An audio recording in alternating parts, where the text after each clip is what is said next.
কি এটা কি করলে রানী? কি করলাম আমি? তোমার বাবাকে খুন করলে? খুন মানে?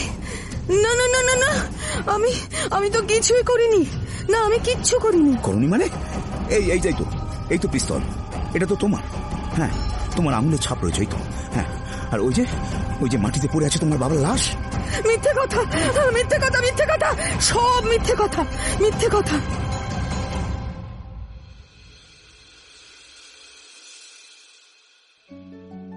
বাংলা সাহিত্যের রোমাঞ্চকর কিছু গল্প দিয়ে সাজানো আমাদের এই বিশেষ নিবেদন সানডে সাসপেন্স। আজকের গল্প মনোজ সেনের চতুরঙ্গ। মনোজ সেনের জন্ম 1940 সালে বেলেঘাটায়। বিই কলেজ থেকে সিভিল ইঞ্জিনিয়ারিং পাশ করে চাকরি জীবনের শুরু। টানা 20 বছর রোমাঞ্চ পত্রিকায় লিখেছেন প্রায় 1000 রহস্য, অলৌকিক, সায়েন্স ফিকশন। সানডে সাসপেন্সে এর আগে মনোজ সেনের কাল রাত্রি, ছুটি কাটালো অনুপম ইত্যাদি গল্প আমরা পরিবেশন করেছি। আজকের গল্প আমরা নিয়েছি বুক ফার্ম থেকে প্রকাশিত কাল সন্ধ্যা বইটি থেকে। আজকের গল্প পাঠে দ্বীপ, সূত্রধার আমি অয়ন্তিকা। পরিবেশনার প্রয়োজনে আমরা গল্পের সামান্য কিছু পরিবর্তন করেছি। শুরু হচ্ছে চতুরঙ্গ।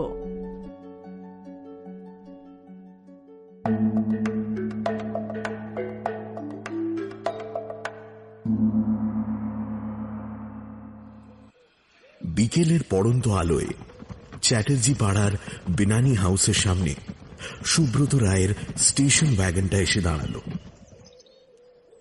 সবার আগে গাড়ি থেকে নেমে বাড়িটার সামনে এসে দাঁড়ালো হৈমন্তী। অনেকক্ষণ ধরে চোখ কুঁচকে দেখল বাড়িটা। নিচু পাঁচিল ঘেরা এক ফালি জমির ওপর একটা হলদে রঙের দোতলা বাড়ি। নিরেট দেওয়ালে পরপর সবুজ রং করা খড়খড়ি পাল্লার জানলা। একতলার মাঝখানে একটা দরজা, ভেতরে ঢোকার। দরজার সামনে একটা ন্যাড়া বারান্দা, রেলিং এর বালাই নেই। বারান্দা আর বাউন্ডারি ওয়ালের মধ্যে একটু খালি জমি, সেখানে কিছু শুকনো ফুলের গাছ করুণ ভঙ্গিতে দাঁড়িয়ে আছে। বাড়িটা দেখে বোঝা যাচ্ছে যে আগের মালিক এই বাড়িটাকে সুন্দর করার কোনো চেষ্টাই করেননি। সুব্রত বলে উঠলেন, কি রে, ভালো না বাড়িটা? হৈমন্তী ভুরু কুচকে বলল, কলকাতা শহরে আর বাড়ি পেলে না বাবা? বাংলায় থাকতে হবে বলে কি শেষ পর্যন্ত এই ধাপধারা কমলপুরে এই মানধাতার আমলের বাড়িটা কিনতে হলো? স্টেশন ওয়াগন থেকে লাগেজ নামাতে নামাতে সুব্রত বললেন, কমলপুর মোটেই ধাপধারা নয় ম্যাডাম, রীতিমতো যাকে বলে সাব ডিভিশনাল টাউন। কি নেই বলতো এখানে? স্কুল, কলেজ, হাসপাতাল, সিনেমা, কলকাতায় যা যা পাওয়া যায় তার সবই এখানে পেয়ে যাবি। কিন্তু তোর কলকাতায় এরকম মিষ্টি হাওয়াটা ভাবি না। সুমিত বলল, আমার কিন্তু জায়গাটা বেশ ভালো লাগছে রে দিদি। চারিদিকে কত গাছপালা, আমাদের রায়পুরের মতো ন্যাড়া ন্যাড়া নয়। দেখ কিরকম ফাঁকা ফাঁকা। সানসেটটা দেখলি? দারুণ না? চুপ কর, তুই গাছপালা দেখছিস? এখানে বাবা মা একা একা কি করে থাকবে সেটা ভেবে দেখেছিস? আরে একা থাকাটা কোনো ব্যাপারই নয়। সারাটা জীবন তো আমরা একাই থেকে গেলাম, বিশেষ করে তোদের মা। তোরা হস্টেলে, আমি ফ্যাক্টরিতে। ও তো একাই থাকতো, বন্ধুও ছিল না কেউ। কলোনির সব মহিলারাই তো হয় হিন্দি নয় মারাঠিতে কথা বলতো, যার একটাও তোর মা রপ্ত করতে পারল না।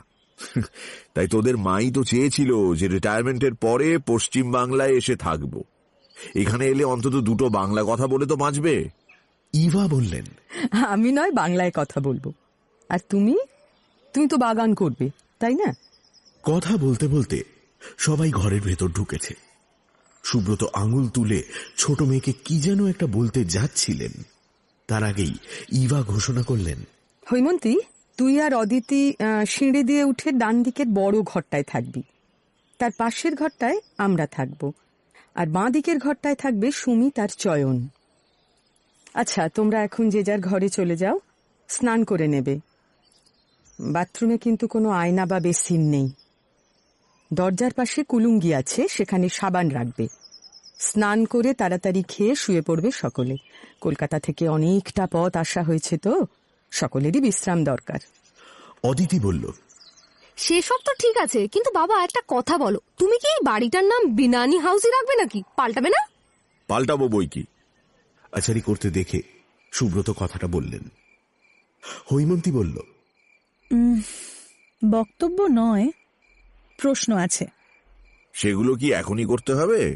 হ্যাঁ, সারাদিন বাকিদের মধ্যে ভালো করে কথা বলা যায় না। তা বলো, কি প্রশ্ন আছে তোমার? অনেকগুলো প্রশ্ন আছে। প্রথম প্রশ্ন, তোমার এই কমলপুরের এই বাড়িটা কেনার সত্যিকারের কারণটা কি? কারণটা অতি পরিষ্কার।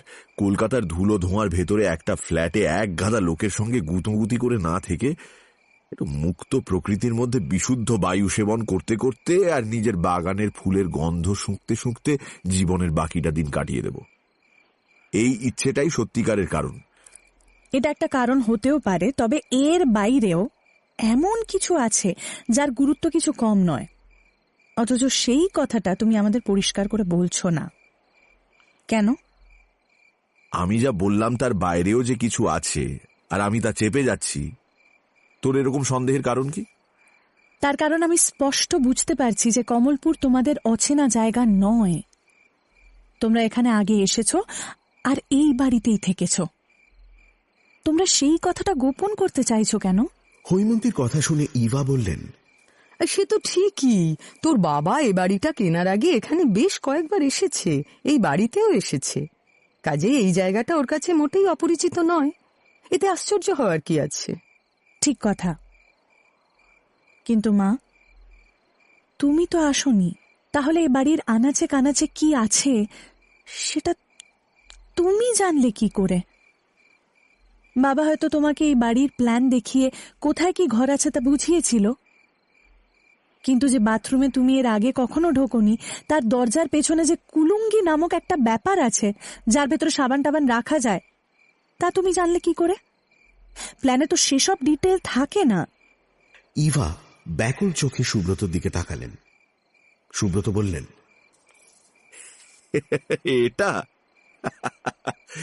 এটা কোনো ব্যাপারই নয়। বাংলাদেশের মফস্বলে সব বাড়িতেই অমন থাকে। তাছাড়া তোর মায়ের যে একটা তৃতীয় নেত্র আছে সে তোরা নিশ্চয়ই এতদিনে হাড়ে হাড়ে টের পেয়েছিস। দেখিসনি কোনো কিছু ওর কাছ থেকে গোপন করার উপায় নেই, ঠিক ক্যাক করে ধরে ফেলবে। এটা তৃতীয় নেত্রের ব্যাপার নয় বাবা। আমার কি মনে হচ্ছে জানো, তোমরা বলো না যে তোমাদের অতীত বলে কিছু নেই, সেই অতীতটাই লুকিয়ে আছে এই কমলপুরে। তুমি বলেছিলে যে 7 বছর বয়সে দাঙ্গায় আত্মীয়দের থেকে বিচ্ছিন্ন হয়ে ভাসতে ভাসতে তুমি এদেশে এসেছিলে, আর বড় হয়েছ একটা অনাথ আশ্রমে। সেখান থেকেই লেখাপড়া করেছ, আর মাও নাকি বড় হয়েছে সেই অনাথ আশ্রমই, মেয়েদের বিভাগে। আশ্রম কর্তৃপক্ষ তোমাদের বিয়ে দেন আর তার ঠিক পরেই আশ্রমটা উঠে যায়। আমার কোনোদিনই এই ইতিহাসটা পুরোপুরি সত্যি বলে মনে হয়নি। যে কোনো কারণেই হোক, তোমরা তোমাদের বিয়ের আগের জীবনটাকে মুছে ফেলতে চেয়েছিলে বা সকলের কাছ থেকে গোপন রাখতে চেয়েছিলে। কেন? সুব্রত হাঁ করে মেয়ের কথা শুনছিলেন। তিনি কিছু বলে ওঠার আগেই হৈমন্তী বললেন, দেখো বাবা, তোমরা এমন কোনো অপরাধ করে থাকতে পারো যার থেকে তোমাদের লুকিয়ে বেড়াতে হবে, তা আমি মরে গেলেও বিশ্বাস করতে পারবো না। কিন্তু কোথাও একটা রহস্য আছে, আমি সেটা জানতে চাই। সেটা জানলে আমার তোমাদের প্রতি শ্রদ্ধা বা ভালোবাসায় যে কোনো ঘাটতি পড়বে তাও বিশ্বাস করি না আমি। তাছাড়া আরো কয়েকটা ব্যাপার আছে। আমাদের ভাই বোনেদের 7 বছর বয়স থেকেই হোস্টেলে দিয়েছিলে, যদিও আমাদের বাড়ি থেকে স্কুল খুব একটা দূরে ছিল না। তাছাড়া বাড়িতে থাকলে দরজায় বেল বাজলেই আমাদের খুলতে দিতে না, নিজেরা দৌড়ে গিয়ে খুলে দিতে। কেন? তোমরা কি তাহলে কারুর কাছ থেকে আমাদের আড়াল করে রাখতে চাইছিলে? হৈমন্তী দম নেবার জন্য থামতেই সুব্রত উঠে দাঁড়িয়ে বললেন, এইসব প্রশ্নের কোনো মানেই হয় না। রহস্য টহস্য কিচ্ছু নেই, সব তোর কল্পনা। অতিরিক্ত ডিটেকটিভ বই পড়ে তোর মাথাটা গেছে। না বাবা, তুমি যাই বলো না কেন, আমি এখান থেকে যাবার আগে এই কমলপুরের রহস্য ভেদ করেই যাব। 10 দিনের জন্য এসেছিস, খাবি দাবি ফুর্তি করবি, কেন এসব নিয়ে ভাবছিস বলতো? আসলে ব্যাপারটা হচ্ছে এই কমলপুর জায়গাটা তোর খুব বোরিং লাগছে, তাই একটা উত্তেজনার খোঁজে লেগে পড়েছিস। এখন যা তো শুয়ে পড়।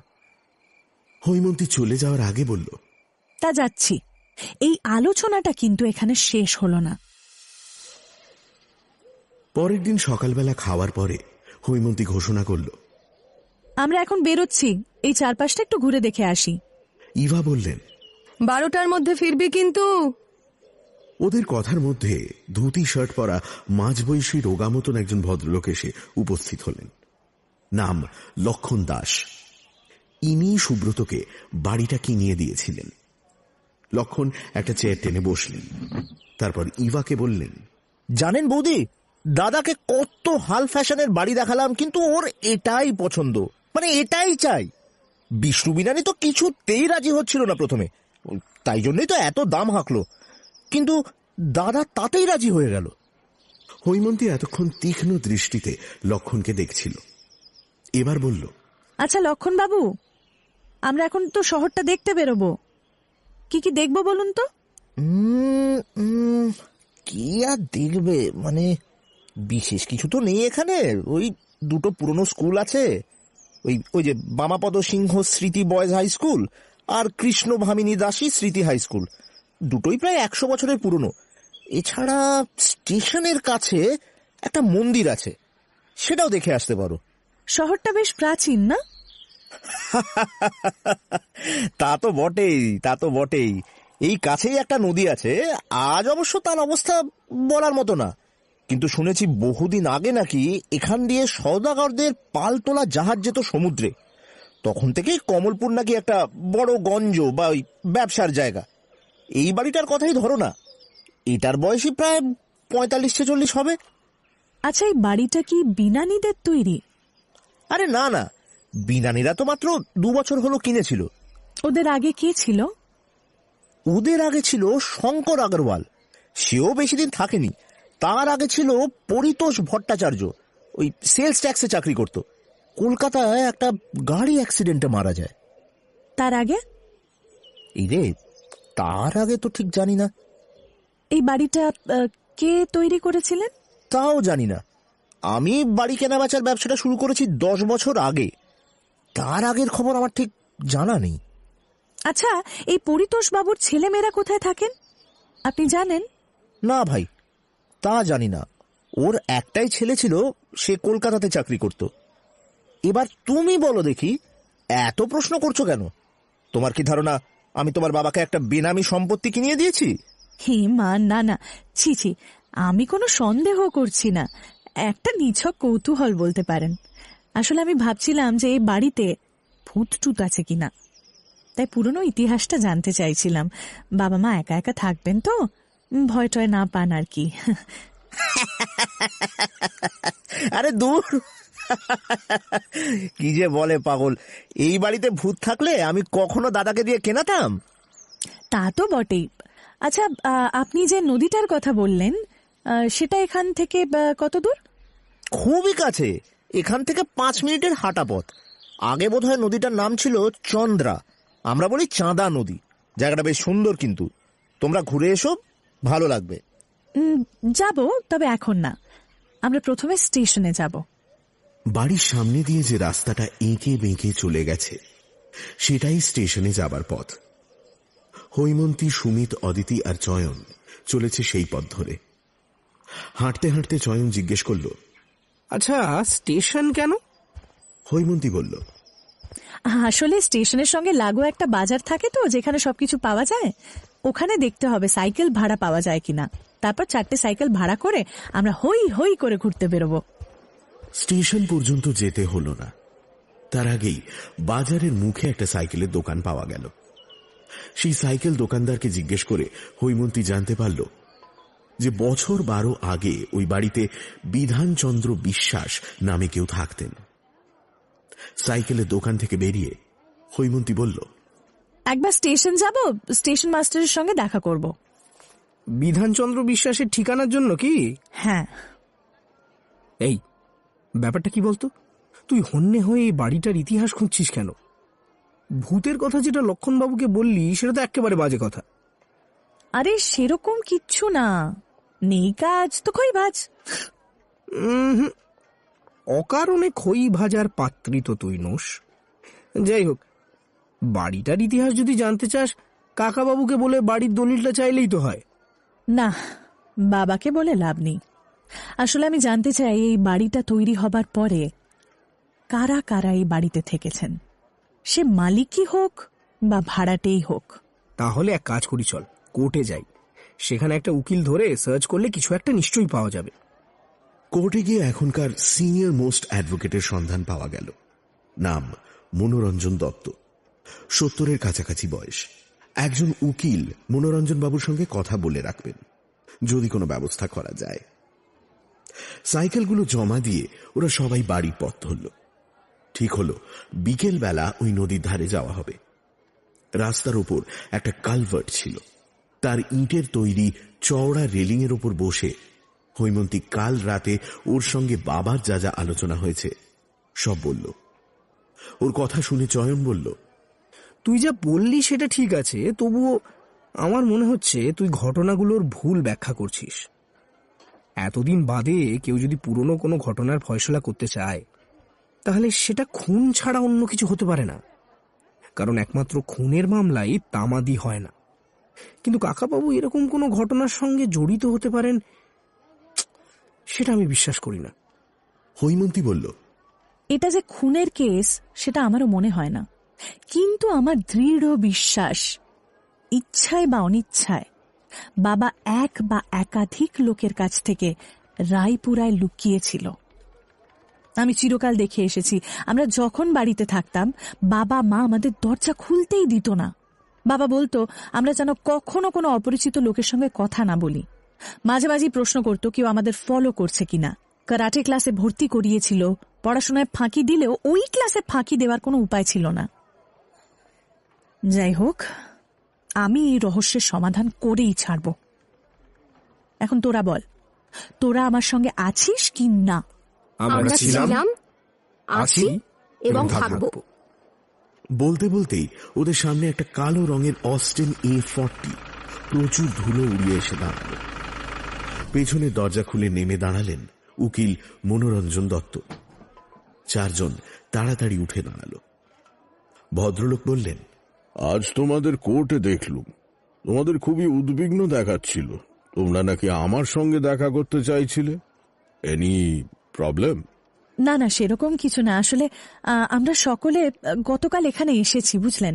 বাবা ওই চ্যাটার্জি পাড়ার বাড়িটা বিনানি হাউস ওটা কিনেছেন। আমরা ফিরে যাব, বাবা মা এখানেই থেকে যাবেন। কিন্তু কতগুলো কারণে আমার মনে হচ্ছে যে বাড়িটাতে একটা কোনো গন্ডগোল আছে। বাবা অবশ্য পাত্তা দিচ্ছেন না, কিন্তু আমরা খুব একটা নিশ্চিন্ত হতে পারছি না। আপনি তো এই শহরে বহুদিন আছেন, চেনেনও সবাইকে, তাই জানতে চাইছিলাম যে ওই বাড়িতে কোনো অপঘাত মৃত্যু বা কোনো অস্বাভাবিক ঘটনা ঘটেছে কিনা। সেরকম কিছু হয়েছে বলে তো শুনিনি। ওই বাড়ির বাসিন্দাদের মধ্যে পরিতোষ মারা যায় অ্যাক্সিডেন্টে, তবে সে তো কলকাতায়। আর বিধান ছিল ওর স্ত্রী মারা যায়, সেও দীর্ঘ অসুখের পরে। এছাড়া আর কোনো ঘটনা আমার জানা নেই। আর মাস্টার মশাইয়ের ছোট ছেলে যে নিরুদ্দেশ হয়েছিল সে খুব সম্ভবত মারা যায়নি, হয়তো এখনো সে বেঁচেই আছে। আমার ধারণা সে তার বাবার সঙ্গে ঝগড়াঝাঁটি করে বাড়ি থেকে বেরিয়ে সাধু টাধু হয়ে গেছে। হৈমন্তীর গলাটা কেঁপে উঠল। সে বলল, এই নিরুদ্দেশের ব্যাপারটা কি স্যার? আরে সেরকম কিছু না, ছেলেটা MSc না MA কি একটা পাশ করেছিল, হয়তো বিদেশ টিদেশ যেতে চেয়েছিল, মাস্টার মশাই রাজি হননি, তাই একদিন হঠাৎ কাউকে কিছু না বলে নিরুদ্দেশ হয়ে গেল। আপনার দেরি না হয়ে গেলে এই মাস্টার মশাইয়ের ব্যাপারে যদি একটু বলেন স্যার। এই মাস্টার মশাই ছিলেন বামাপদ স্কুলের অঙ্কের টিচার। আমি ওর কাছেই পড়েছি, খুবই পণ্ডিত লোক ছিলেন। আচ্ছা, উনি কি এখানকার লোক ছিলেন? না না না না না, ইস্ট পাকিস্তান থেকে উদ্বাস্তু হয়ে দেশে আসেন। কমলপুরে উনি যখন আসেন তখন স্ত্রী মারা গেছেন। 3 ছেলে আর 1 মেয়ে ওনার। ওনার বড় ছেলে শ্রীকান্ত আমার ক্লাসমেট ছিল, অনেকদিন পর্যন্ত তার সঙ্গে আমার যোগাযোগ ছিল। বছর 2 হলো মারা যায়। মেজ ছেলের নাম ছিল বোধহয় সমর, না না সমীরণ, হ্যাঁ, আমরা ডাকনাম রনু বলতাম। কলকাতার হোস্টেলে থেকে ইঞ্জিনিয়ারিং পড়ে তারপর ওই গুজরাট না কোথায় চলে যায়, তার আর কোনো খোঁজ আমি রাখিনি। ছোট ছেলে আমার থেকে অনেকটাই ছোট, ভালো নাম মনে নেই, সবাই ডাকতো বীরু বলে। তাকে দেখতে আবার খুব সুন্দর ছিল। আরো সুন্দর লাগতো কারণ একটা মোটা পুরু গোঁফ ছিল। আর অনাথবাবুর মেয়ে সাথীর বিয়ে হয়েছিল পাটনায়। রিটায়ার করার পরে মাস্টার মশাই বাড়ি বিক্রি করে কলকাতায় শ্রীকান্তর কাছে চলে যান, সেখানেই গত হন। কিন্তু তাও তো কত বছর 20 হবে। মাস্টার মশাইয়ের পুরো নাম কি? অনাথনাথ রায়। আচ্ছা, তোমার নামটাই তো জানা হয়নি। হে, ভুল হয়ে গেছে। আমি হৈমন্তী রায়। আমরা বম্বেতেই থাকি। এই বাবা মার জন্যই এখানে আসা। বাহ বাহ, প্রবাসী হয়েও তোমার বাংলাটা বেশ খাসা আছে কিন্তু। কথা শেষ করে মনোরঞ্জন বাবু চলে গেলেন। চয়ন বলল, একটা জিনিস নোটিস করেছিস হৈমন্তী?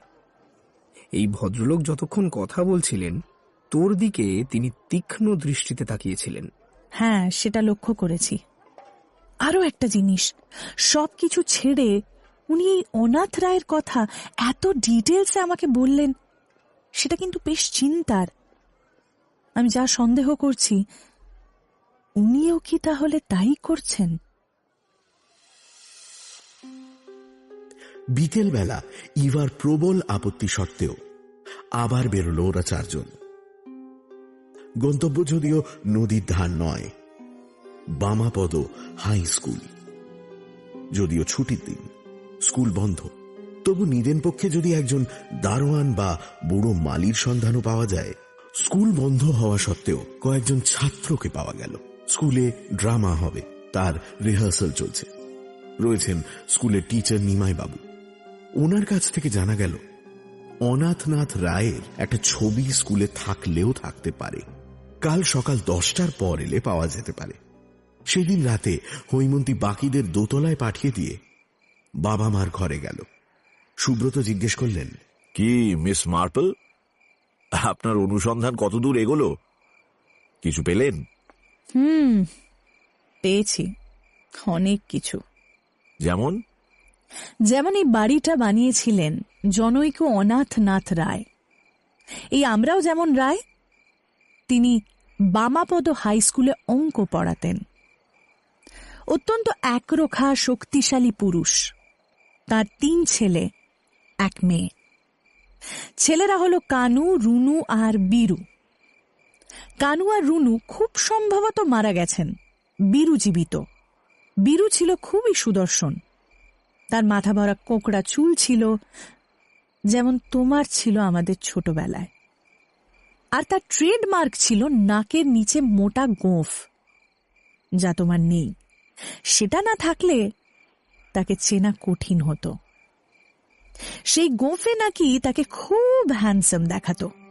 কথা শেষ করেই হৈমন্তী চট করে ইভার দিকে তাকালো।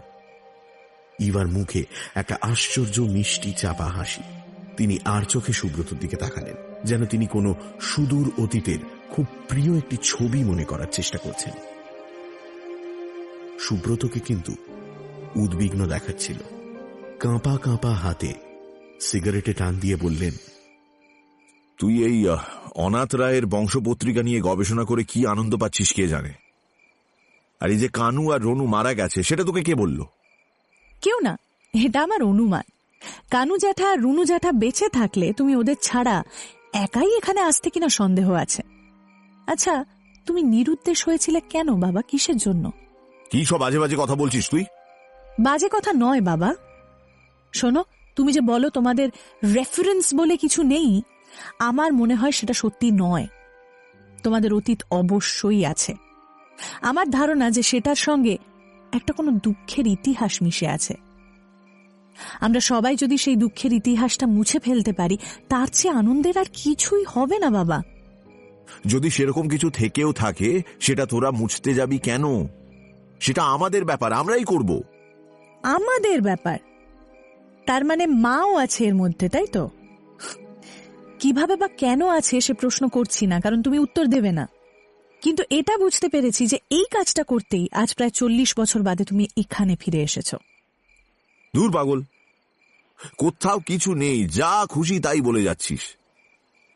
আর একটা কথা কি জানিস, এই কেঁচো খুঁড়তে গেলে সাপ বেরিয়ে পড়তে পারে, তখন সামলাতে পারবি তো? পারবো বাবা, সাপটা মেরে ফেলবো। জীবনটা অত সোজা নয় রে। যাকে অনেক রাত হলো, শুতে যা। পরদিন সকালে চারজন প্রথমে বামাপদ হাই স্কুলে গিয়ে হাজির হল। তখন মাঠে কেউ নেই, দরজা জানলাও বন্ধ, শুধু একটা ক্লাসরুমের দরজা খোলা। ভেতরে নিমাই বাবু বসে রয়েছেন। তার সঙ্গে কথা বলে অনাথনাথ রায়ের একটি ছবি দেখতে পেল ওরা। তারপর ওরা সবাই স্কুল থেকে বেরিয়ে এসে স্কুলের পাশে রাস্তার ধারে নিউ গ্র্যান্ড হোটেল নামে একটি চায়ের দোকানের বেঞ্চিতে বসল। হৈমন্তী গভীরভাবে কি যেন একটা চিন্তা করছিল। চয়ন জিজ্ঞেস করল, কিরে, কি এত ভাবছিস? দেখ, একটা জিনিস আমি পরিষ্কার বুঝতে পেরেছি। এখানে এমন কিছু একটা ঘটেছিল যার আতঙ্ক বাবা আর মাকে সারা জীবন তাড়া করে বেরিয়েছে। এমন কিছু একটা ঘটেছিল যার জন্য ওদের এখান থেকে চলেও যেতে হয়েছিল, হয় একসঙ্গে নয় আলাদা আলাদা। আমার ধারণা ওদের কোনো ভয়ঙ্কর ষড়যন্ত্রের শিকার হতে হয়েছিল। সম্ভবত কোনো মারাত্মক অপরাধের বোঝা চাপিয়ে দেওয়া হয়েছিল ওদের ওপরে। আজ 40 বছর বাদে সেই অন্যায়ের মুখোমুখি হতে এসেছে ওরা। ঠিকই বলেছিস তুই, কিন্তু গুরুতর কোনো অপরাধের পেছনে থাকে হয় টাকা পয়সা, নয় সুন্দরী মেয়ে, নয়তো খুন। এর কোনোটাই কাকাবাবু বা কাকিমার প্রতি কখনোই প্রযোজ্য হতে পারে না। ঠিক কথা। দেখ, আমি নিশ্চিত যে বাবা অনাথনাথ রায়ের ছোট ছেলে, যে আজ থেকে 37-38 বছর আগে নিরুদ্দেশ হয়ে গেছিল। সে যদি 22-23 বছর বয়সে MSc পাশ করে থাকে, তাহলে আজ তার বয়স 60, যেটা বাবার বয়সের সঙ্গে মিলে যাচ্ছে। এও আমরা জেনেছি যে ছেলে নিরুদ্দেশ হওয়ার ফলে অনাথনাথ রায় ছেলের ওপর রেগে গেছিলেন, কিন্তু দুঃখিত হননি। তবে কি সেই ছেলে একগুঁয়ে বাবার সঙ্গে ঝগড়া করে চলে গেছিল? আর এই গোটা ব্যাপারটার মধ্যে মাকে আনতে হলে বলতে হয় যে বাবা মাকে বিয়ে করতে চেয়েছিল। গোঁড়া ব্রাহ্মণ অনাথনাথ রাজি হননি, তাই পলায়ন। কিন্তু সেরকম হলে কেউ না কেউ আমাদের সেটা বলতো। এরকম একটা রগরগে ব্যাপার কেউ সহজে ভোলে না। হ্যাঁ, কিন্তু কিছুর সঙ্গেই তো খুনটাকে আনা যাচ্ছে না প্লটে। সেটাই তো, কয়েকটা সুতো আলগা হয়ে রয়েছে, কিন্তু সেগুলোকে একটার পর একটা গাঁথা যাচ্ছে না কিছুতেই। যদি একজন কাউকে পাওয়া যেত, মনোরঞ্জন বাবু ছাড়া। হ্যাঁ, ওনার কাছে না যাওয়াই ভালো। আমার মনে হয় উনি কিছু একটা আন্দাজ করেছেন। কথা বলতে বলতে হৈমন্তী চায়ের দোকানের মালিকের কাছে গেল। তার কাছ থেকে একজনের সন্ধান পাওয়া গেল। শরৎ কুণ্ডু, 80-র কাছাকাছি বয়স, কিন্তু মাথা এখনো পরিষ্কার, স্মৃতিশক্তি খুব প্রখর। আশেপাশে খোঁজ করে শরৎ কুণ্ডুর বাড়ির ঠিকানা পাওয়া গেল। তার কাছ থেকে যা জানা গেল তা এই: 1947-এ উদ্বাস্তু হয়ে এখানে আসেন অনাথনাথ রায়। কমলপুরে তিনি আসেন 1949-এ। মাঝের 2 বছর তিনি থাকতেন এখান থেকে কিছুটা দূরে হরিজীবনপুর গ্রামে। এই গ্রামের জমিদার রামানন্দ সিংহর কাছারিতে অ্যাকাউন্টেন্ট ছিলেন তিনি। তারপর রামানন্দ ওকে বামাপদ হাই স্কুলে নিয়ে আসেন। এই সিংহ পরিবারের টাকাতেই চলত স্কুলটা। কমলপুরে চলে আসার পরেও অনাথনাথের সঙ্গে সিংহ পরিবারের যোগাযোগ ছিল বহু বছর। প্রায়ই ছুটিতে কিংবা পুজোর সময় অনাথবাবু সপরিবারে হরিজীবনপুরে যেতেন। রামানন্দ সিংহর স্ত্রী মারা যান অনেক আগে। তার একটি মাত্র মেয়ে ছিল, নাম রানী।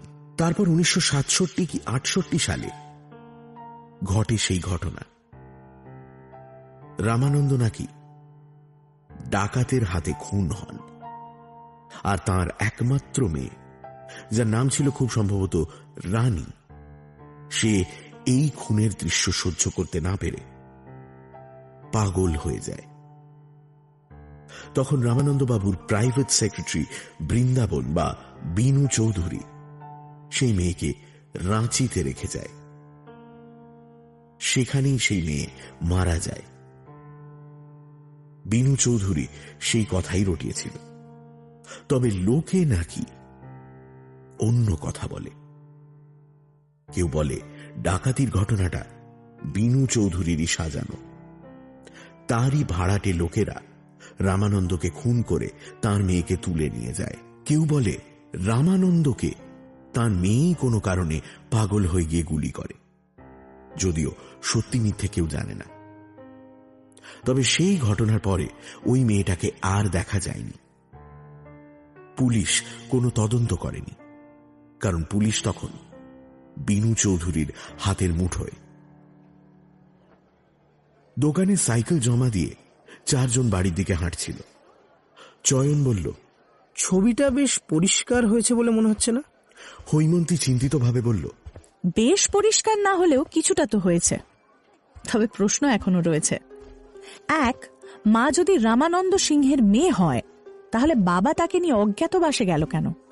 বিনু চৌধুরীর হরিজীবনপুরের লোকাল থানার উপরে ইনফ্লুয়েন্স থাকতে পারে, কমলপুরেও কি ছিল?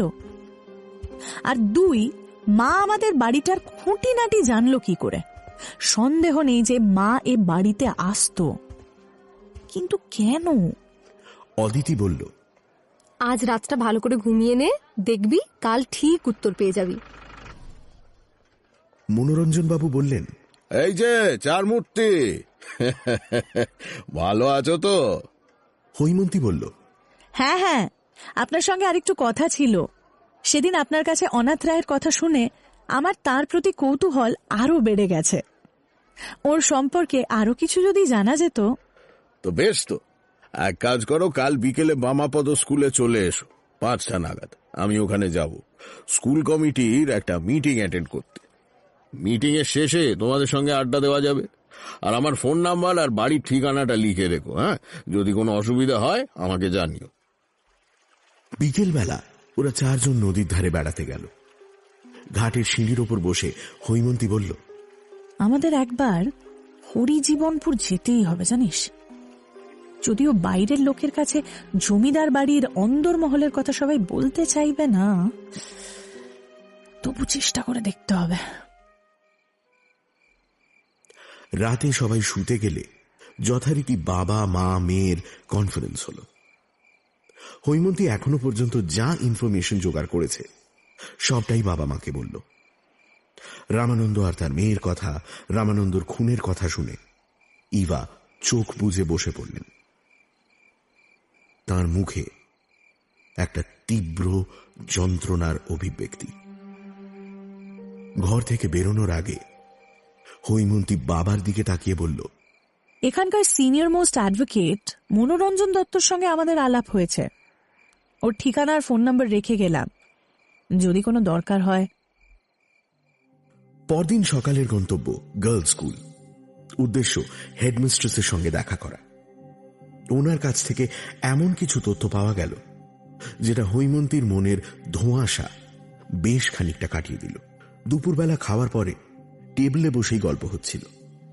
এই কথা সেই কথার পর হৈমন্তী বলল, আচ্ছা মা, তুমি যে স্কুলে পড়তে, সেখানে তোমার অনেক বন্ধু ছিল? ছিল বই কি। তোমার বেস্ট ফ্রেন্ড কে ছিল মা? স্বাতী?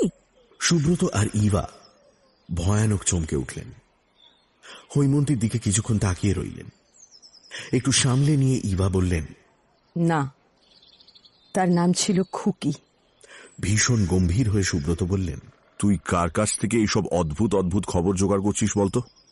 যত সব বাজে লোক। কি কুক্ষণে যে তোদের সঙ্গে নিয়ে এসেছিলাম, এবার তোরা গেলে বাঁচি। আমি কিন্তু বাঁচি না বাবা। আমি জানি মা যে স্কুলে পড়তো সেখানে আমাদের পিসি মানে তোমার বোনও পড়তো, নাম স্বাতী রায়। সেই সূত্রেই মায়ের এই বাড়িতে যাতায়াত ছিল, আর তাই মা এই বাড়িটাকে এত ভালো করে চেনে। কি যে করছিস তুই! দেখ, আবারও বলছি, এসব করিস না। তোর ইনভেস্টিগেশন বন্ধ কর, তাতে তোদেরই মঙ্গল। হৈমন্তী কোনো কথা না বলে উঠে চলে গেল। বিকেল 5টার সময় ওরা স্কুলে পৌঁছল মনোরঞ্জন দত্তর সঙ্গে দেখা করতে। গেটের বাইরে পরিচিত অস্টিন গাড়িটা ছাড়াও আরো 2-3টে গাড়ি দাঁড়িয়েছিল। তার মধ্যে একটা পুরনো মডেলের বিরাট 8 সিলিন্ডারের হাডসন। কিছুক্ষণ পরে লাইব্রেরির দরজা খুলে 6-7 জন ভদ্রলোক বারান্দায় বেরিয়ে এলেন। তাদের মধ্যে মনোরঞ্জন দত্তও রয়েছেন। ওদের 4 জনকে দেখে মনোরঞ্জন এগিয়ে এসে বললেন, আরে এই যে তোমরা এসে গেছো, একটু দাঁড়াও, ওরা চলে গেলেই তোমাদের সঙ্গে কথা বলছি। ওনার কথার ফাঁকে আর একজন এগিয়ে এলেন ওদের দিকে। রোগা, একটু কুঁজো হয়ে হাঁটেন, গাল ভাঙা, গর্তে বসা চোখের নিচে গভীর কালি, মাথায় টেরি কাটা প্রচুর কলপ লাগানো চকচকে চুল, পরনে গিলে করা আদ্যির পাঞ্জাবি আর জড়ি পাড় ধুতি। দেখলেই পিচ্ছিল বিষাক্ত গেছো ব্যাঙের কথা মনে পড়ে। সেই লোকটি বললেন, এরা কারা মনোরঞ্জন বাবু? এদের তো আগে এখানে দেখিনি। না দেখারই কথা, এখানে রিসেন্টলি এসেছে। চলুন চৌধুরী বাবু, আপনাকে গাড়িতে তুলে দিই। দাঁড়ান মশাই, এদের সঙ্গে একটু আলাপ করে নি। এই কথা বলে অদিতির দিকে তাকিয়ে জিজ্ঞেস করলেন, কোথায় উঠেছ তোমরা? অদিতি কিছু বলার আগেই মনোরঞ্জন বললেন, ওরা চ্যাটার্জি পাড়ায় উঠেছে। লোকটা আবার অদিতির দিকে তাকিয়ে বলল, হ্যাঁ, আমিও ওখানেই থাকি। এখানে মানে কিছুটা দূরে, ওই হরিজীবনপুরে। তা একদিন এসো না, সেখানে গল্প টল্প করা যাবে। এবার হৈমন্তী বলল, নিশ্চয়ই যাব। বাহ, শুভ কাজে দেরি কেন? তোমরা তাহলে কালকেই চলে এসো, বিকেলবেলা চা খাবে, আর আমরা একটু গপ্প টপ্প করব। মনোরঞ্জন বাবুর মুখে তখন আষাঢ়ের মেঘ। তিনি তাড়াতাড়ি বললেন, সে হবে এখন চলুন চলুন, নাহলে আপনার আবার পৌঁছতে দেরি হয়ে যাবে। আরে যাচ্ছি যাচ্ছি। আচ্ছা, তোমরা কোথায় উঠেছ? ওরা সুব্রত রায়ের বাড়িতে উঠেছে। নিন আসুন। ঠিক আছে, যাচ্ছি। কাল তোমরা এসো কিন্তু, আমি অপেক্ষায় থাকবো। বিনু চৌধুরীকে গাড়িতে তুলে দিয়ে মনোরঞ্জন ফিরে এলেন। হৈমন্তীকে বললেন, কার সঙ্গে কথা বলছিলে জানো? জানি, হরিজীবনপুরের বর্তমান জমিদার শ্রীযুক্ত বাবু বিনু চৌধুরীর সঙ্গে। এই লোকটা সম্বন্ধে আর কি জানো? জানি যে এমন কোনো কাজ নেই যা ইনি করতে পারেন না। অন্নদাতা রামানন্দ সিংহকে খুন করিয়ে বা করে জমিদারিটা নিজের কুক্ষিগত করেন, আর রামানন্দের মেয়েকে লোপাট করে দেন। মনোরঞ্জন দত্ত হতভম্ব হয়ে যান। হৈমন্তী তখন সব কথা খুলে বলে মনোরঞ্জন বাবুকে। কমলপুরে আসার পর থেকে যা যা ঘটেছে, ওর বাবা মায়ের সঙ্গে যা যা কথা হয়েছে, সবকিছু বলে। তারপর বলে, আমি এখনো শিওর নই যে মা সত্যি রামানন্দ সিংহের মেয়ে কিনা, আর এটাও ঠিক বুঝতে পারছি না যে বাবা নিরুদ্দেশ হয়েছিল কেন, আর এত বছর বাদে ফিরেই বা এলো কেন। বিনু চৌধুরীর সঙ্গে সামনাসামনি কথা না বললে সেটা পরিষ্কারও হবে না।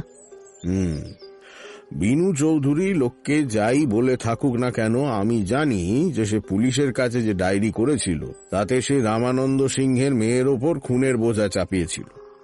যে বন্দুক দিয়ে রামানন্দকে খুন করা হয় তাতে নাকি ওর মেয়ের আঙুলের ছাপ ছিল, কিন্তু বিনু চৌধুরীর আঙুলের ছাপ ছিল না।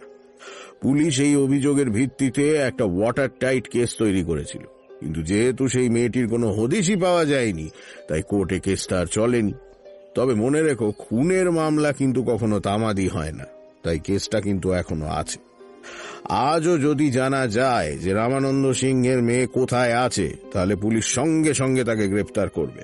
অ্যান্টিসিপেটরি বেলের দরখাস্ত নাকচ হয়ে যাবার চান্সই বেশি, বিশেষত যখন ক্রাইম ঘটে যাওয়ার পরে সে পালিয়ে যায়। আর একটা কথা মনে রেখো, এই খুনের একমাত্র সাক্ষী কিন্তু ওই বিনু চৌধুরী। এইসব কারণেই বোধহয় বীরু, মানে তোমাদের বাবা, তোমাদের মাকে নিয়ে এখান থেকে চলে গেছিলেন। কিন্তু যে প্রশ্নটা থেকেই যাচ্ছে তা হলো, তোমার বাবার সঙ্গে তোমার মায়ের যোগাযোগ হয়েছিল কি করে? ঠিক বলেছেন। আরো একটা প্রশ্ন, এখনই বা ওরা ফিরে এলো কেন? আজ কি অবস্থার কোনো পরিবর্তন হয়েছে? কিছুটা তো হয়েছেই। আজ থেকে 40 বছর আগে বিনু চৌধুরী ছিল এখানকার প্রথম সারির নেতা, কিন্তু এখন পলিটিক্যাল সিনারিও চেঞ্জ হয়েছে, তাই সে এখন রীতিমতো ব্যাকফুটে। প্লাস লোকাল লোকেরাও ওর ওপর খাপ্পা হয়ে আছে। আগের থেকে দুর্বল নিশ্চয়ই, তবে এখনো যথেষ্ট ক্ষমতা ধরে। বাড়িতে প্রায় 5-6 জন সশস্ত্র দেহরক্ষী রাখে, আর যে কোনো কারণেই হোক পুলিশ এখনো ওর গায়ে হাত দিতে ভরসা পায় না। বুঝলাম, কিন্তু আমাদের একবার হরিজীবনপুর যেতেই হবে। জমিদার বাড়িটা দেখব, মা সেই রাতে কিভাবে ওখান থেকে পালিয়েছিল, তারপর বিনু চৌধুরীর সঙ্গে দেখাটাও তো করতে হবে। কিন্তু ওই লোকটার থেকে খুব সাবধান। তোমাদের সঙ্গে বিকেলে দেখা করবে বলেছে, কিন্তু তোমরা একটু তাড়াতাড়ি হরিজীবনপুরে যেও। ওখানে গিয়ে কালীকৃষ্ণ চক্রবর্তীর সঙ্গে দেখা করো। ওখানকার পঞ্চায়েতের একজন হোমরা চোমরা, আমার রেফারেন্স দিও। তবে তোমাদের পরিবারের কথা ডিটেলসে বলার কোনো দরকার নেই। কোনো সমস্যা হলে কালীকে বলবে সঙ্গে সঙ্গে যেন আমাকে ফোন করে। বাকি যা ব্যবস্থা করার আমি করব। আপনাকে যে কি বলে ধন্যবাদ দেব। কি যে বলো, তোমরা পুচকে পুচকে ছেলে মেয়ে সব এত কিছু করছো, আমি বুড়ো মানুষ হয়ে এইটুকু সাহায্য করব না? আচ্ছা, আর একটা কথা, বীরুকে বলবে কাল দুপুরবেলা সে যেন তোমার মাকে নিয়ে আমার বাড়িতে চলে আসে। আমি কাল কোর্টে যাব না, তোমাদের খবরের আশায় বাড়িতেই থাকবো। ঠিক আছে? All the best. হৈমন্তীরা বেরিয়ে এলো ওখান থেকে। ফিরতে রাত হল। সুব্রত অত্যন্ত চিন্তিত মুখে বারান্দায় পায়াচারি করছিলেন। ওদের দেখে নেমে এলেন। হৈমন্তী বাবাকে সব কথা জানালো। ওরা বিনু চৌধুরীর সঙ্গে দেখা করতে যাবে শুনে সুব্রত বাবু ভীষণ রেগে গেলেন। এদিকে হৈমন্তীও নাছোড়বান্দা। এইসব তর্ক বিতর্কের মধ্যে ইভা কিন্তু শান্ত। বাবা মেয়ের তর্কের মাঝে তিনি আচমকা সুব্রতকে বললেন, শোনো, তুমি ওদের যেতে দাও, ওরা তো ওদের অধিকারের বাইরে কিছু করছে না। সবাই অবাক হয়ে ইভার দিকে তাকালো। সবচেয়ে অবাক হলেন সুব্রত।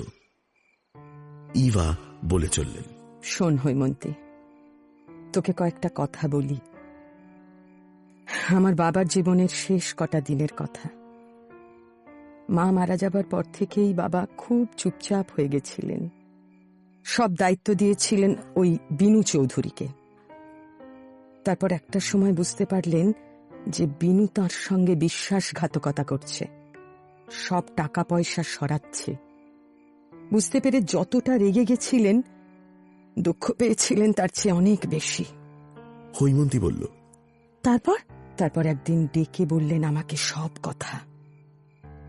সবশেষে বললেন, আমি একটা ডায়েরি রাখতে শুরু করেছি, তাতে সবকিছু লিখে রেখে যাচ্ছি। এটা আমার দেয়াল আলমারির ভেতরের চোরাকুঠুরিতে রাখা থাকবে। তারপর বাবা বললেন, কাল বিনুকে সব কাগজপত্র নিয়ে আসতে বলেছেন।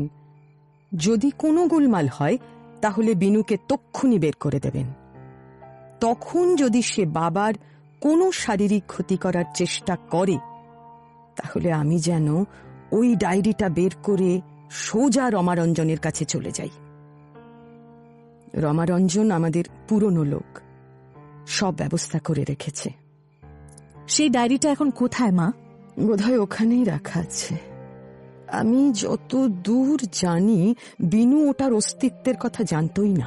চোরাকুঠুরিটা বের করব কি করে? দোতলা সিঁড়ি দিয়ে উঠে সামনের করিডোরের শেষ ঘরটা ছিল বাবার শোবার ঘর। তার উত্তরের দেয়ালে আলমারি, তার সবচেয়ে ওপরের তাকে ডান দিকের কাঠটা কবজা লাগানো, বাইরে থেকে বোঝাই যায় না। সেটার একেবারে নিচে একটা গর্ত আছে, তার ভেতরে আঙুল ঢুকিয়ে সামনের দিকে টানলে পাল্লাটা খুলে আসবে, সেটাই চোরাকুঠুরি। আচ্ছা, সেদিন কি হয়েছিল মা? প্রশ্নটা শুনে ইভার মুখটা হঠাৎ গভীর যন্ত্রণায় কেমন যেন উদ্ভ্রান্ত হয়ে গেল। মাথা নিচু করে কোনো মতে চোখের জল আটকে তিনি বললেন, আমার মনে নেই, আমার কিচ্ছু মনে নেই, কিচ্ছু না। সুব্রত তাড়াতাড়ি উঠে গিয়ে ইভার কাঁধ দুটো ধরে দাঁড় করিয়ে দিলেন। তারপর বললেন, হ্যাঁ হ্যাঁ, ওর কিচ্ছু মনে নেই। আর কথা নয়, এবার চলো চলো তো, ওপরে চলো। দোতলার সিঁড়ি দিয়ে উঠতে উঠতে সুব্রত একবার পেছনে ফিরে বললেন, তোরা পারবি, ঠিক পারবি। পরদিন সকাল। সিনেমার ক্লাইম্যাক্সের মতো এক্সাইটমেন্ট সবার মধ্যে। হৈমন্তী, অদিতি, সুমন আর চয়ন বেরিয়ে পড়ল হরিজীবনপুরের উদ্দেশ্যে। ঠিক হল দুপুরবেলা সুব্রত আর রিভা চলে যাবেন মনোরঞ্জন দত্তর বাড়িতে। হরিজীবনপুরের বাসস্ট্যান্ডে নেমে ওরা রিক্সা নিয়ে প্রথমে গেল কালীকৃষ্ণ চক্রবর্তীর কাছে। হৈমন্তী নিজের পরিচয় দিল সাংবাদিক হিসেবে। হৈমন্তীরা বিনু চৌধুরীর বাড়িতে 4টে নাগাদ যাবে। 6টার মধ্যে কাজ শেষ হয়ে যাওয়ার কথা, কিন্তু যদি 6টার পরেও হৈমন্তীদের কাছ থেকে কোনো খবর না পান, তাহলে কালীকৃষ্ণবাবু তার লোকজন নিয়ে ওখানে যাবেন। জানতে চাইবেন ওরা এখনো বেরোচ্ছে না কেন। কালীকৃষ্ণ নিজের পরিচয় দেবেন ওদের আত্মীয় হিসেবে। যদি বিনু চৌধুরী কোনো গোলমাল করে, তাহলে তখনই ওকে হাতে নাতে শায়েস্তা করা যাবে। কালীকৃষ্ণর সঙ্গে কথাবার্তা শেষ করে ওরা রমারঞ্জন বাবুর খোঁজে বেরোল, যার সঙ্গে রমানন্দ ইভাকে দেখা করতে বলেছিলেন। খোঁজ পাওয়াও গেল।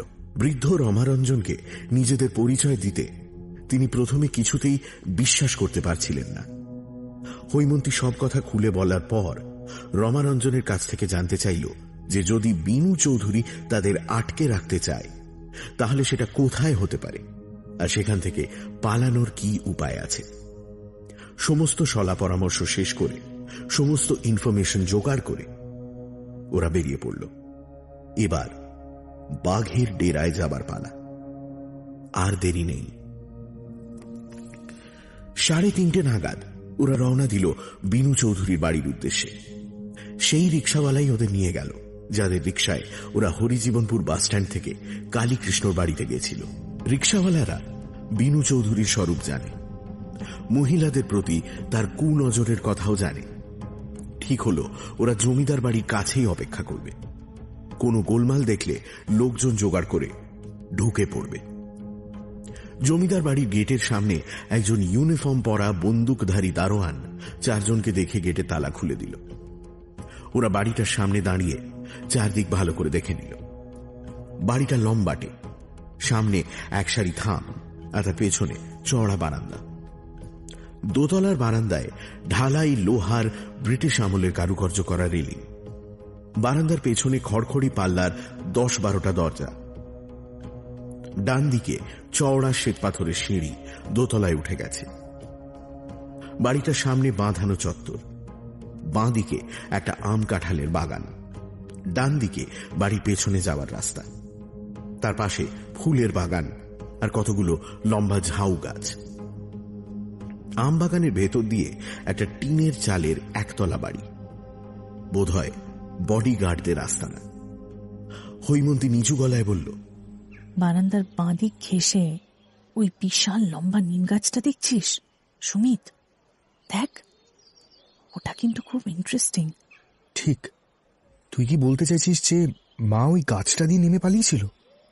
না, সেটা অসম্ভব। হৈমন্তীর পেছন পেছন সবাই দোতলার বারান্দায় উঠল। অতিথিদের আসতে দেখে বিনু চৌধুরী উঠে দাঁড়ালেন। পরনে লাল ড্রেসিং গাউন, নীল আর সাদা স্ট্রাইপড পাজামা। মুখে অত্যন্ত বেমানান চুরুট। মুখে একগাল হাসি নিয়ে বললেন,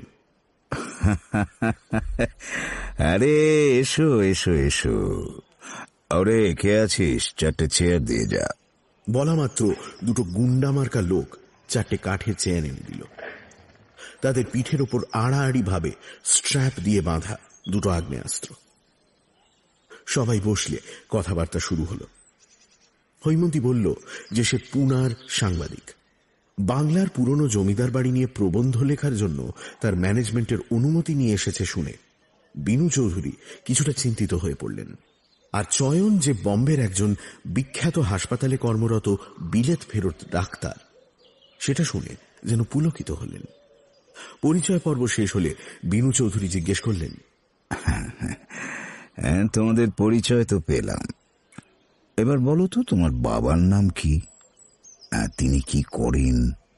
হৈমন্তী বলল, আমার বাবার নাম সুব্রত রায়, বম্বেতে চাকরি করতেন। এখন রিটায়ারমেন্টের পরে কমলপুরে বাড়ি কিনে থাকতে এসেছেন। বটে, তা এই কমলপুরে কেন? উনি শহরের বাইরে থাকতে চেয়েছিলেন। ওর এক বন্ধু এই জায়গাটার খবর দিয়েছিলেন। এই জায়গাটা ওর খুব পছন্দ হয়েছে। তা বেশ। কোথায় তোমাদের বাড়ি? চ্যাটার্জি পাড়ায়। সবাই বাড়িটাকে বিনানি বাড়ি বলে। আচ্ছা, তোমাদের মায়ের নাম কি? ইভা, ইভা রায়। মিথ্যা কথা। তোমাদের মায়ের নাম রানী। আমি অনেকদিন আগে রানী নামের একটা মেয়েকে চিনতাম। তোমার বোনকে অবিকল তার মতো দেখতে। কি ঠিক বলেছি তো?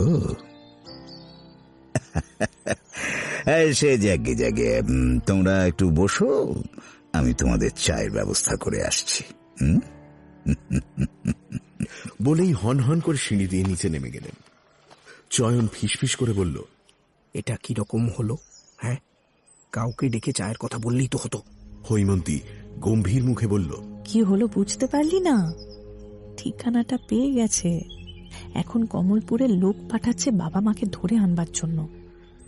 আশা করি বাবা মা বাড়িতে নেই, এতক্ষণে মনোরঞ্জন বাবুর কাছে চলে গেছে। বারান্দা থেকে দেখা গেল বিনু চৌধুরীর গাড়িটা বাড়ির পেছন থেকে এসে গেট দিয়ে বেরিয়ে গেল। একটু বাদেই বিনু চৌধুরী হাসি হাসি মুখে দোতলায় উঠে এলেন। হৈমন্তী বলল, কি কমলপুরে গাড়ি পাঠালেন মাকে ধরে আনবার জন্য? কিন্তু কোনো লাভ হবে না যে, কারণ আমরা বেরোনোর সঙ্গে সঙ্গে বাবা মা কলকাতায় চলে গেছে। কিসব কেনাকাটা করার আছে না, তাই। বিনু চৌধুরীর মুখের হাসিটা মিলিয়ে গেল। গম্ভীর মুখে বললেন, বাহ বাহ বাহ, এত কিছু বুঝেও গেলে। বাবা মা যখন বেরিয়েছেন তখন ফিরবেন নিশ্চয়ই। আমার লোক অপেক্ষা করবে। ওরা যতক্ষণ না আসছে ততক্ষণ তোমাদের এখানেই থাকতে হবে। সেটা বোধহয় সম্ভব হবে না। ওরা রাত করে ফিরবে, ততক্ষণ তো আমরা এখানে বসে থাকতে পারবো না। শেয়ালের মতো দাঁত বের করে হাসলেন বিনু চৌধুরী। বললেন,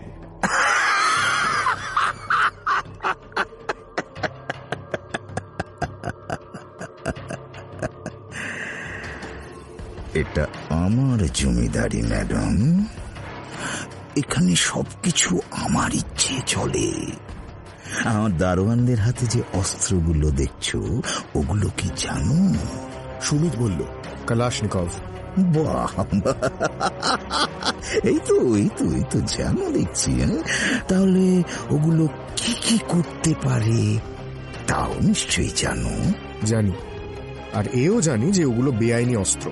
এখানকার পুলিশ হয়তো আপনার ঘুষ খেয়ে চোখ বন্ধ করে থাকতে পারে, কিন্তু আমাদের কিছু হলে দিদির কাগজের লোকেরা এখানে এসে উপস্থিত হবে আর আপনার হাঁড়ির হাল করে ছাড়বে। আমার কিছু হবে না ছোকরা, উল্টে সরকারের তরফ থেকে আমাকে মেডেল দেওয়া হবে। আজ থেকে 40 বছর আগে তোমাদের মা তার বাবাকে গুলি করে খুন করে পালিয়ে গেছিল। আমাকেও মারতে গেছিল, আমি কোনো মতে প্রাণ বাঁচিয়েছিলাম। জমিদারিটা উঠে যাচ্ছিল, আমি কোনো রকমে সেটা কিনে নিয়ে বাঁচাই। আজ তোমাদের মা আবার ফিরে এসেছে জমিদারি দখল নিতেন, আর তোমাদের পাঠিয়েছে সরেজমিনে অবস্থাটা দেখে নিতে। সে ভুলে গেছে খুনের মামলা তামাদি হয় না, সে এখানে এলেই সব ফয়সলা হবে। ততক্ষণ যদি তোমরা না থাকো বা পালানোর চেষ্টা করো তাহলে আত্মরক্ষার্থে আমাকে তোমাদের মেরে ফেলতে হবে। তবে তোমার ছোট বোনটিকে আমি মারব না, তার জন্য অন্য ব্যবস্থা হবে। ভয় নেই, ও ভালোই থাকবে। আর আমার অনেক দিন আগেকার একটা ইচ্ছে পূর্ণ হবে। সুমিতের মুখ দেখে ওকে ইশারায় শান্ত থাকতে বলে হৈমন্তী বলল, মা আসার পরে যদি দেখা যায় যে আপনার অনুমান ভুল, তখন কি হবে ভেবে দেখেছেন? কি আবার হবে?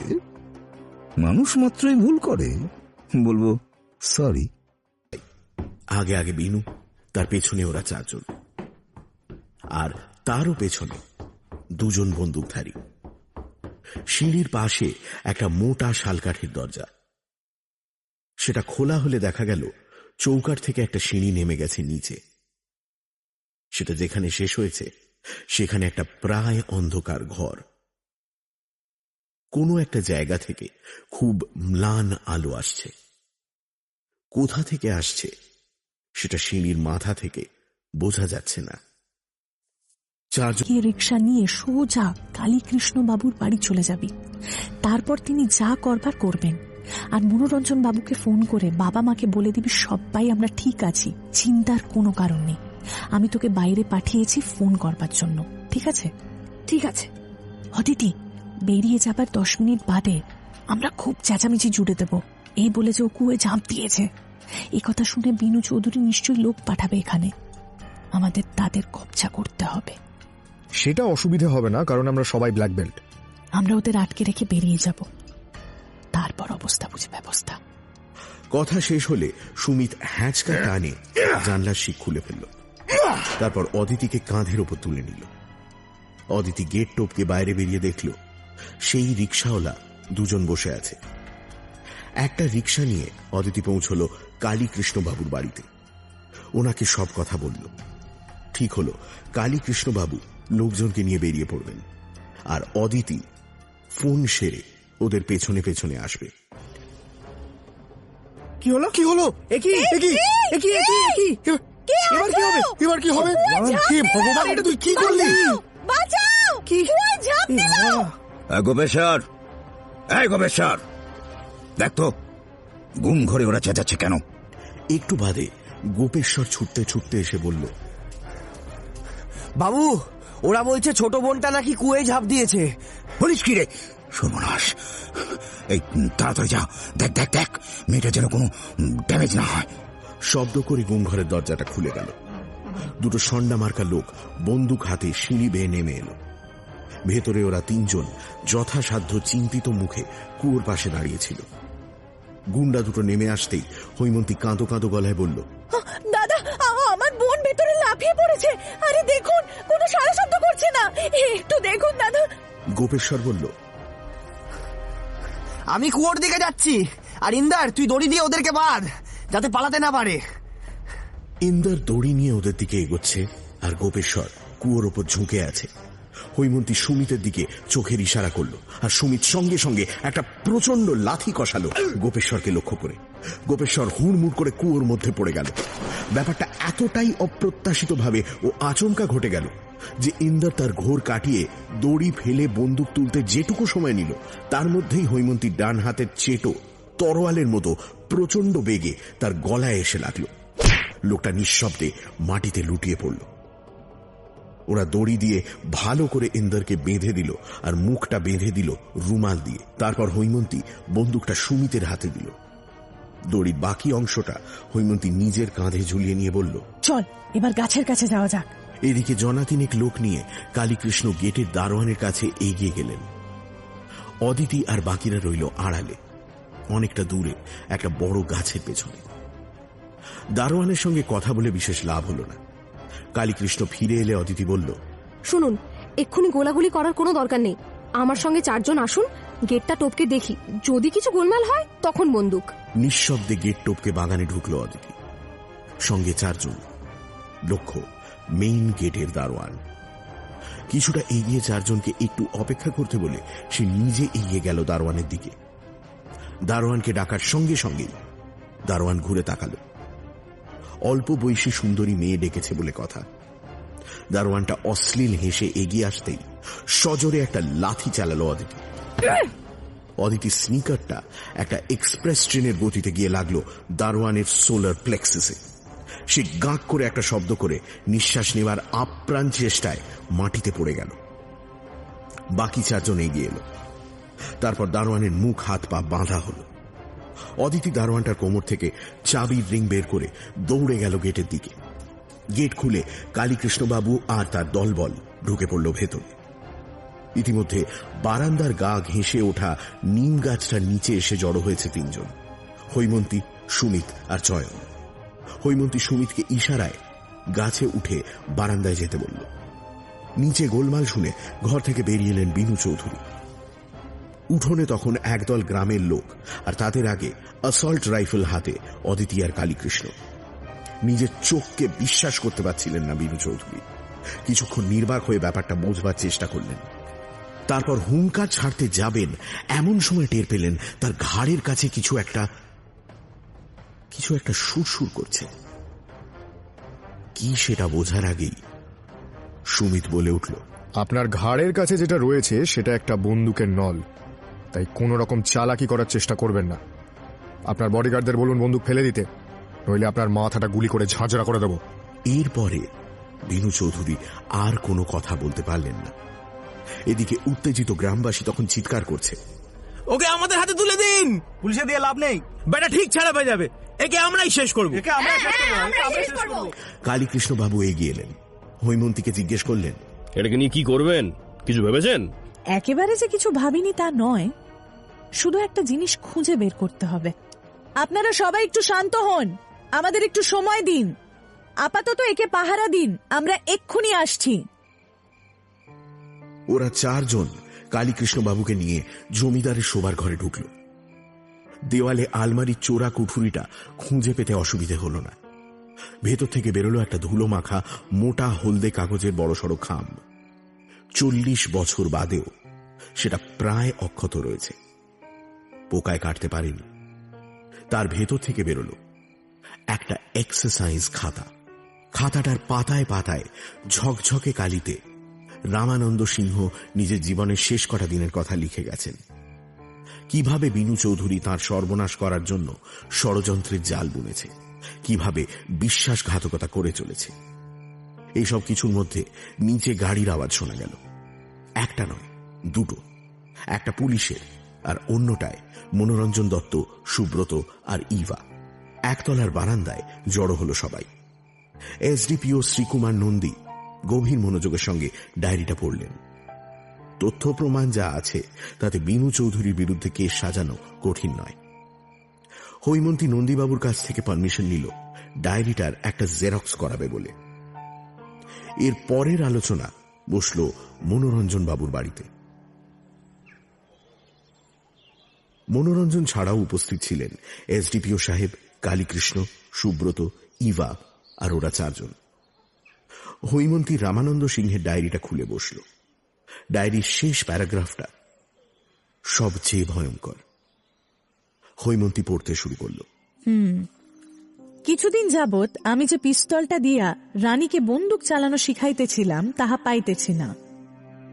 রানীকে সন্দেহ করি না, কারণ আজ পর্যন্ত সে কিছুই হারায়নি। 2 দিন আগে বিনু আমাকে বলিয়াছিল যে আমি যদি রানীর সহিত তাহার বিবাহ দেই, তাহা হইলে আমার জমিদারিও বাঁচিবে, আমিও বাঁচিব। আমি সেই প্রস্তাব ঘৃণা ভরে প্রত্যাখ্যান করিয়াছি। তবে কি সেই আমার পিস্তল হস্তগত করিয়াছে এবং আমাকে হত্যা করিবার মতলব আঁটিতেছে? যা হোক, আজ সন্ধ্যার আলোচনা শেষ হইলে কাল প্রত্যুষে রমারঞ্জনের সহিত রানীকে কার্সিয়ং এর বাড়িতে পাঠাইয়া দিব। সাবধানের মার নাই। দাদু সাবধান হওয়ার সুযোগ তো আর পাইনি। সেদিন কি হয়েছিল মা? আমার যে কিছু মনে পড়ছে না। এতদিন ধরে যা ভুলে থাকার চেষ্টা করে এসেছি তা আজ আর মনে করতে পারছি না। মনোরঞ্জন বললেন, তোমাকে যে সব কথা মনে করতেই হবে। তুমি চুপ করে থাকলে এই মামলা দাঁড়াবে কি করে? তোমার সাক্ষ্যটাই এই খুনের সবচেয়ে বড় প্রমাণ। অনেক অনুনয় বিনয় অনুরোধের পর ইভা বললেন, বেশ, তোমরা যখন বলছো দেখছি চেষ্টা করে। ঘর জুড়ে নিস্তব্ধতা। একটা নিঃশ্বাস নিয়ে ইভা বলতে শুরু করলেন, সেদিন ছিল অমাবস্যা। সন্ধেবেলা বাবা আর ওই লোকটা আলোচনা শুরু করলো। রাত বাড়লে বাবা আমাকে খেয়ে নিয়ে শুতে যেতে বললেন। আমি প্রথমে রাজি হইনি, কিন্তু বাবা জোর করেই বললেন যে ওর আরো কিছুক্ষণ সময় লাগবে, আমি যেন শুয়ে পড়ি। আমি তাই খেয়ে নিয়ে পাশের ঘরে আমার বিছানায় শুয়ে পড়লাম। বাবার উত্তেজিত গলা আমি শুনতে পাচ্ছিলাম। কিন্তু কিচ্ছু করার ছিল না। কি কথা হচ্ছিল কিছু মনে আছে? না, অস্পষ্ট কিছু কথা। রেগে রেগে কথা বলছিলেন বাবা। তারপর কখন যেন ঘুমিয়ে পড়েছিলাম। হঠাৎ ঘুম ভেঙে গেল। মনে হলো যেন একটা জোরের শব্দ হলো। শব্দটা কিসের সেটা বুঝে ওঠার আগেই দরজায় খুটখুট করে আওয়াজ হলো। ওই লোকটার, এক হাতে রুমালে মোড়া আমার পিস্তল। লোকটা চাপা গলায় বলল, রানী, রানী দরজাটা খোলো তাড়াতাড়ি, তোমাকে কর্তামশাই ডাকছেন। কি হলো? তাড়াতাড়ি চলো, তোমার বাবার ঘরে চলো। আহ, লাগছে তো আমার। হাত ধরে টানছো কেন? আরে এসো, দেখো দেখো তোমার বাবার কি অবস্থা। বাবা, বাবা কি হয়েছে? বাবা তুমি কথা বলছো না কেন? এত রক্ত কেন? বাবা, বাবা। তোমার বাবা হিসেব মেলাতে গিয়ে দেখলেন যে তিনি এত টাকা চুরি করেছেন আর নয় ছয় করেছেন যে বিবেকের যন্ত্রণা সহ্য করতে না পেরে আত্মহত্যা করেছেন। এক্ষুনি পুলিশ আসবে। আর দেখো, এই পিস্তলে তোমার আঙুলের ছাপ আছে। অতএব তারা ভাববে যে তুমি তোমার বাবাকে কারোর প্ররোচনায় টাকার লোভে খুন করেছো। তোমাকে ধরে নিয়ে গিয়ে ফাঁসিতে ঝোলাবে। এখন একমাত্র আমি তোমাকে বাঁচাতে পারি। আমি ওদের বলতে পারি যে এখানে ডাকাত পড়েছিল আর তারাই তোমার বাবাকে খুন করেছে। সেক্ষেত্রে তোমাকে দুটো কাজ করতে হবে। এক, তোমাকে এই গল্পটা পুলিশের সামনে সত্যি হিসেবে তুলে ধরতে হবে। আর দুই, আমাকে বিয়ে করতে হবে। তাহলেই সব সমস্যার সমাধান। আমি ওই পিস্তলটা লুকিয়ে ফেলবো, পুলিশ এটা খুঁজেও পাবে না। আমি ফাঁসিতে ঝুলবো, তবু তোমাকে বিয়ে করব না। কি এত তাড়াতাড়ি সিদ্ধান্ত নিয়ে ফেললে? আজ রাতটা ভালো করে চিন্তা করো। তোমার থাকার ব্যবস্থা করেছি গুম ঘরে। কাল সকালের মধ্যে যদি আমার কথায় রাজি না হও, তাহলে আমি পুলিশের হাতে পিস্তলটা তুলে দেব। তারপর যা হবার হবে। আশা করি বোকামি করে নিজের প্রাণটা খোয়াবে না। চলো চলো বলছি। 40 বছর আগের ঘটনার নৃশংসতায় শব্দহীন বর্তমান। ভয়ঙ্কর অতীত নিস্তব্ধ করে দিয়েছে তাকে। বেশ খানিক নীরবতার পরে অদিতি জিজ্ঞেস করল, ওখান থেকে পালালে কি করে মা? ইভা আবার শুরু করলেন, মনে মনে ঠিক করে নিয়েছিলাম, আর যাই হোক পালাতে আমাকে হবেই, যেভাবেই হোক। না হলে ওই লোকটা জোর করে আমাকে বিয়ে করবে। এসব ভাবতে ভাবতে শুনতে পেলাম জলের শব্দ। কুয়োটার কথা আগেই জানতাম। তার ভেতরে যে চাঁদা নদীর জল আসে আমি তাও জানতাম। আমি হাতড়ে হাতড়ে কুয়োটার কাছে গেলাম, তারপর নিচে ঝাঁপিয়ে পড়লাম। কতক্ষণ সাঁতার কেটেছি জানি না। হঠাৎ দেখলাম মাথার ওপর তারা ভরা আকাশ। বুঝতে পারলাম সুড়ঙ্গ পেরিয়ে চাঁদা এসে পড়েছি। আরো কিছুটা সাঁতরাতেই দেখলাম নদীর ধারে গাছের শেকড়ে বাঁধা রয়েছে একটা ডিঙি। আমি দড়ি খুলে সেটার উপর উঠে বসলাম। কোনো মতে সেটা মাঝ নদীতে নিয়ে গেলাম। তারপর স্রোতের টানে সেটা ভেসে চলল। কতক্ষণ আমি জানি না। হঠাৎ তারার আলোয় দেখলাম সামনে চ্যাটার্জি পাড়ার ঘাট। মনে হলো খুকির বাড়িতে গেলে মাস্টারমশাই নিশ্চয়ই আশ্রয় দেবেন। খুকি মানে তোদের পিসি। আমি ঘাটে ডিঙি বেঁধে আমবাগানের ভেতর দিয়ে মাস্টারমশাইয়ের বাড়ির দরজায় ধাক্কা দিলাম। অদিতি বলল, এইবার বাবার এন্ট্রি, তাই তো? সুব্রত বললেন, আগে এবার আমি বলি। তোর মাকে দেখে আমরা তো হতবাক। আমাদের কনফারেন্স শুরু হলো যখন। কি করব? আমাকে ওই শয়তানটার কাছে ফিরে যেতে হবে? না, তার চেয়ে মরে যাওয়া ভালো। না, আমি তোমাকে কখনোই তা করতে বলবো না। ধরো আমরা যদি কলকাতা না গিয়ে পশ্চিমের দিকে যাই। শুনেছি ওখানে একটা নতুন কেমিক্যাল ফ্যাক্টরি খুলেছে।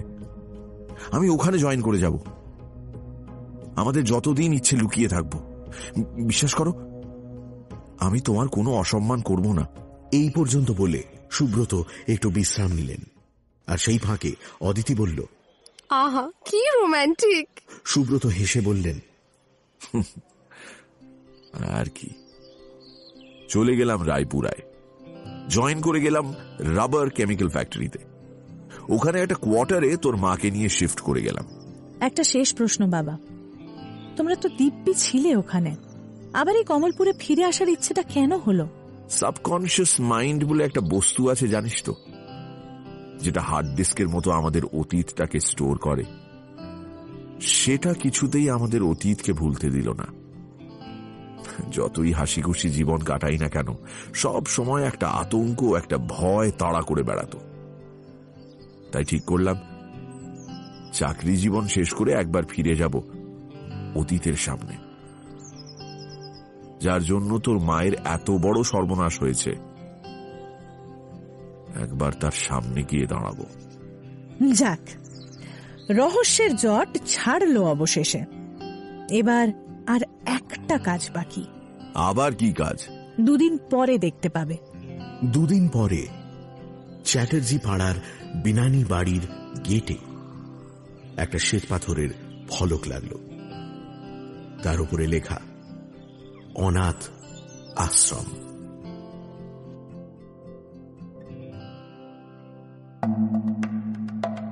সানডে সাসপেন্সে আজ শুনলেন মনোজ সেনের চতুরঙ্গ। গল্পের সূত্রধার এবং হৈমন্তী আমি অয়ন্তিকা, সুব্রত ও রমানন্দ, মীর, খুকি, উপাসনা, গোপেশ্বর, শায়ক, অদিতি, মোহর, বিনু, শঙ্করী প্রসাদ মিত্র, চয়ন, সোমক, কালীকৃষ্ণ, অমর্ত্য, লক্ষণ, পুষ্পল, সুমিত, অগ্নি। অন্যান্য কণ্ঠ সৈকত, সঞ্জীব, দেবস্মিতা এবং অত্রি এবং ইভা রায়ের চরিত্রে বিশাখা মুখোপাধ্যায়। পর্ব পরিচালনায় গল্পের কথক এবং মনোরঞ্জনের ভূমিকায় দীপ।